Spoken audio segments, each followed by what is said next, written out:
ہے اس سے اپنے آپ کو بچایا جائے، اپنے ایمان کو بچایا جائے، ہر طرح کی الیک سلیک، ہر طرح کا معاملہ بائیکاٹ کیا جائے ان سے۔ اگر آج آپ نے دنیاوی منفعت کی خاطر، دنیاوی تعلقات بچانے کی خاطر، یا اپنے دنیاوی کچھ نفع کی خاطر ان سے الیک سلیک بنا لی، تو سمجھ لیں کہ آج آپ نبی پاک صلی اللہ تعالی وسلم کا کلمہ پڑھنے کے ساتھ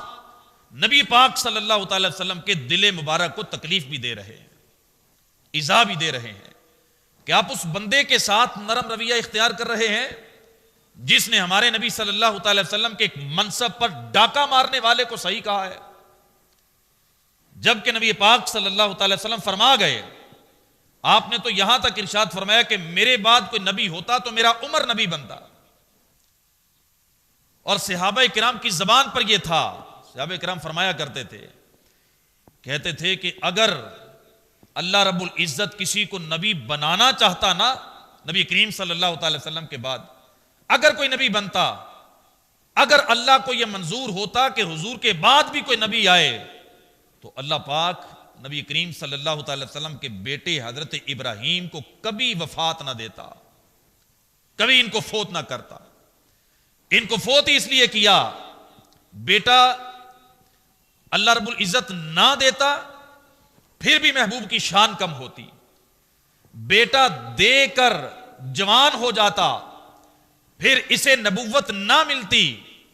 پھر بھی کوئی کہنے والا کہہ سکتا تھا کہ بعض انبیاء کے بیٹوں کو تو اللہ نے نبی بنایا، لیکن محمد مصطفیٰ صلی اللہ تعالی وسلم کے بیٹے کو اللہ نے نبی کیوں نہیں بنایا؟ تو خالق کائنات نے چونکہ محبوب کو خاتم الانبیاء اور ختم رسول بنا کے بھیجا، اس لیے اللہ پاک نے آپ کے بیٹے کو بھی جوان نہیں ہونے دیا، بچپن میں وفات عطا فرمائی۔ جب اتنا یہ آپ سمجھ لیں کہ حساسیت والی گفتگو جو صحابہ کرام آپس میں کیا کرتے تھے ایک دوسرے سے، کہ نبی پاک صلی اللہ تعالی وسلم کے بیٹے جوان ہوتے تو یہ نبی بن جاتے، اور خود نبی پاک صلی اللہ تعالی وسلم نے ارشاد فرمایا کہ یہ بڑی پیاری حدیث پاک ہے، حضرت ابو ہریرہ اس کے روایت کرنے والے ہیں، کہتے ہیں کہ نبی کریم صلی اللہ تعالی وسلم نے فرمایا صحابہ کرام کو کہ اللہ رب العزت نے یہ جو عمارت سے مثال دے کے سمجھایا، فرمایا کہ اللہ رب العزت نے نبوت کی عمارت کو بنایا اور بڑا خوبصورت بنایا، اس میں جو بھی اینٹ اللہ پاک نے لگائی وہ بڑی شفاف، بڑی پاک، بڑی پاکیزہ، اور اللہ پاک نے اس میں حضرت ابراہیم، حضرت اسماعیل، حضرت ایوب، حضرت عیسیٰ، حضرت موسیٰ، حضرت آدم علیہ السلام جیسے یہ اینٹیں خالق کے کائنات نے لگا کے اس محل کو تعمیر کیا۔ فرمایا کہ مثال اس کی یہ ہے کہ جب بھی کوئی اس محل کو دیکھنے آیا، اس نے دیکھا تو حیران رہ گیا اس کی خوبصورتی کو دیکھ کے، اتنا خوبصورت محل، اتنا پیارا محل، لیکن وہ گھومتا گھومتا گھومتا اس محل کے کونے میں آیا، وہاں آ کے اس نے دیکھا کہ یہاں ایک اینٹ نہیں لگی ہوئی، ایک اینٹ کی جگہ خالی ہے، اور اس اینٹ کی وجہ سے اس محل کی خوبصورتی میں فرق پڑ رہا ہے۔ اس دیکھنے والے نے کہا کہ کاش یہاں اگر کوئی اینٹ وہ والی لگ جاتی جس کی جگہ ہے تو اس محل کی خوبصورتی کو اور زیادہ چاند لگ جاتے۔ تو اللہ کے نبی صلی اللہ تعالی وسلم نے صحابہ کرام سے فرمایا، صحابہ وہ اینٹ جو نبوت کے محل میں کم تھی، جس کی جگہ بچی ہوئی تھی، جس کے بارے میں ہر کوئی چاہتا تھا یہ اینٹ لگے، جس اینٹ کے لیے اللہ کے نبی بھی دعا کرتے رہے، وہ اینٹ خالق کے کائنات نے مجھے بنا کے وہاں پہ لگا دیا ہے۔ اب اس محل میں کسی روڑے کی جگہ بھی نہیں بچی ہے، کوئی چھوٹا سا ٹکڑا بھی اب اس میں نہیں لگ سکتا، کیونکہ خالق کے کائنات نے نبوت کے محل کو میرے اوپر آ کے تمام کر دیا، مکمل کر دیا ہے۔ اب کوئی اگر دعویٰ کرے کہ میری بھی اس محل میں جگہ بن گئی ہے، تھوڑی سی جگہ مجھے بھی دے دی گئی ہے، اس بدبخت کا یہ عقیدہ تھا، وہ کہتا تھا کہ نبی کریم صلی اللہ تعالی وسلم کو جو خاتم الانبیاء بنایا ہے نا، خاتم کا معنی عربی میں ہوتا ہے مہر کا، مہر لگائی جاتی ہے، وہ کہتا تھا کہ خاتم کا معنی یہ ہے کہ اللہ پاک نے محمد صلی اللہ تعالی وسلم کو مہر دی ہے، جس کو حضور مہر لگا دے وہ بھی نبی بن جائے گا، وہ بدبخت یہ کہتا تھا۔ اور پہلے اس نے یہ دعویٰ کیا کہ میں مصلح ہوں، لوگوں کی اصلاح کرنے والا۔ پھر اس نے کہا میں ملہم ہوں، مجھ پر الہام ہوتا ہے۔ سٹیپ بائی سٹیپ اس نے اپنے آپ کو بتدریج، پھر اس نے کہا میں مجدد ہوں، دین کی تجدید کرنے آیا ہوں۔ پھر اس بدبخت نے اس سے اگلا سٹیپ اٹھایا، اس نے کہا میں ذلی نبی ہوں، ایک علاقے کا نبی ہوں، پھر بروزی نبی۔ پھر اس نے اپنے آپ کو بڑھاتے بڑھاتے ایک وقت یہ بھی آیا، اس نے اپنی کتابوں میں لکھا، اس کی بکواسات یہاں کرنا میں مناسب نہیں سمجھتا، اس نے یہ بھی کہہ دیا کہ مجھے اللہ پاک نے جو قرآن میں کہنا ہے خاتم النبیین، وہ لقب اللہ نے دراصل مجھے دیا ہے۔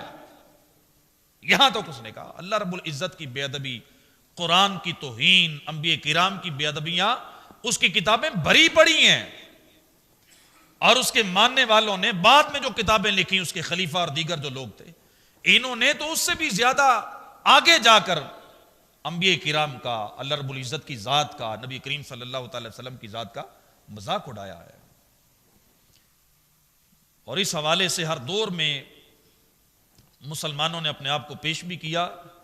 اور جہاں اسلام کو مسلمانوں کے خون کی ضرورت پڑی، مسلمانوں نے اپنا خون بھی پیش کیا۔ رد قادیانیت کے لیے امام احمد رضا خان علیہ رحمت الرحمن نے، پھر ان کے ساتھ پیر سید مہر علی شاہ صاحب کا وہ مناظرہ جو آج تک دنیا سناتی ہے اور لذت محسوس کرتے ہیں لوگ، کہ جب آپ کو اس نے یہ چیلنج کیا تھا کہ میرے ساتھ آ کے مناظرہ کرو، تو آپ آئے تھے اور آپ نے یہ بھاگ تو گیا تھا، لیکن آپ نے قلم رکھ کے کہا تھا کہ لکھ کے مناظرہ نہیں ہوگا کہ تو بھی لکھے اور میں بھی لکھوں، میں مہر علی اپنا قلم یہاں رکھ رہا ہوں، خدا کی قسم تو لکھ، تیرے جواب میں اگر مہر علی کا قلم خود نہ لکھے تو میرا نام مہر علی نہیں ہے، میں ہاتھ سے لکھوں یہ کمال نہیں ہے، مہر علی کا قلم خود لکھے گا۔ پھر بعد میں کسی نے پیر صاحب سے پوچھا تھا، پیر صاحب اتنا بڑا دعویٰ آپ نے کیسے کر دیا؟ تو پیر صاحب نے کہا میں نے دعویٰ کیا نہیں، اللہ کے نبی نے مجھ سے دعویٰ کروایا تھا، حضور نے فرمایا تھا کہ تو یہ دعویٰ کر کے دیکھ، یہ بھاگا تھا اس وقت۔ پھر اس میں عبدالستار خان نیازی، انہوں نے جو جیلیں کاٹی، کال کوٹری میں رہے، ان کی قربانیاں، مولانا شاہ احمد نورانی صدیقی رحمت اللہ تعالی علیہ اور کئی ماؤں کے جوان بیٹوں نے اس پہ قربانیاں دی ہیں۔ اور اس حوالے سے جو عقیدہ ہونا چاہیے، اس حوالے سے ایک جذبہ جو ہونا چاہیے، وہ مولانا بشیر احمد کوٹلوی رحمت اللہ تعالی علیہ، غالباً ان کی کتاب کے اندر یہ واقعہ لکھا ہے کہ وہ ایک وہ ترخان تھا، لکڑی کا کام کرتا تھا، تو اس کے پاس آ کے قادیانی تبلیغ کرتا تھا، وہ انہیں سمجھاتا،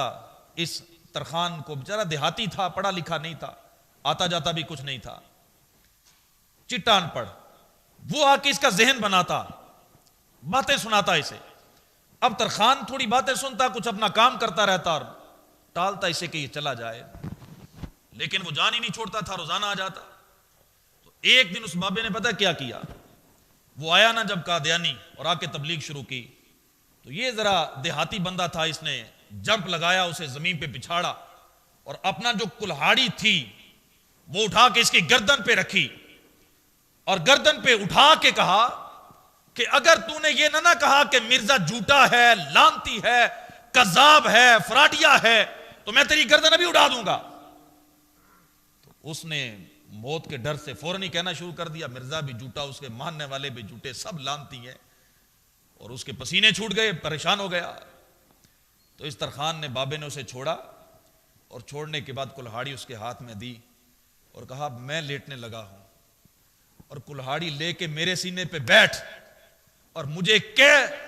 کہ میں آخری نبی محمد مصطفیٰ صلی اللہ تعالی وسلم کو جھوٹا کہوں، خدا کی قسم ہے تو میرے جسم کے ٹکڑے ٹکڑے بھی کر دے گا، میری زبان سے اپنے نبی کے بارے میں یہ لفظ نہیں نکلیں گے۔ یعنی اس موضوع پر انسان کے اندر غیرت کے ساتھ ساتھ اتنی ہمت بھی ہونی چاہیے کہ میرے سامنے میرے نبی پاک صلی اللہ تعالی وسلم کی ذات کے بارے میں ایک بندہ صراحتاً بکواسات کر چکا ہے، اپنی کتابوں میں لکھ چکا ہے، پھر میرے دل میں اس کے لیے نرم گوشہ کیسے پیدا ہو جائے؟ میری ایمانی غیرت، میری ایمانی حمیت اور میری مسلمانی کیا اسی لیے تھی کہ میں دنیا کے مفاد پر کمپرومائز کر لوں، سمجھوتا کر لوں کہ میری اس سے بگڑ گئی تو میرا دنیاوی نقصان ہو جائے گا، میرا کاروبار، میری دکانداری خراب ہو جائے گی؟ نہ، جس کے بارے میں ہمیں پتہ چل گیا کہ یہ قادیانی ہے، مرزئی ہے، مرزے کو ماننے والا ہے، اس کو صحیح کہنے والا ہے، یہ دشمن خدا بھی ہے اور دشمن رسول بھی ہے، یہ نبی پاک صلی اللہ تعالی وسلم کو بھی تکلیف دے رہا ہے، اور اللہ رب العزت نے حضور کی تکلیف کو اپنی تکلیف قرآن میں کہا ہے۔ جب لوگوں نے اللہ کے نبی کو تکلیف دی تو خالق کائنات نے یہ نہیں کہا کہ وہ لوگ جو اللہ کے نبی کو تکلیف دیتے ہیں، بلکہ رب نے فرمایا وہ لوگ جو اللہ اور اللہ کے رسول کو تکلیف دے رہے ہیں۔ تو انہوں نے خدا کو بھی تکلیف دی ہے، خدا کے رسول کو بھی تکلیف دی ہے۔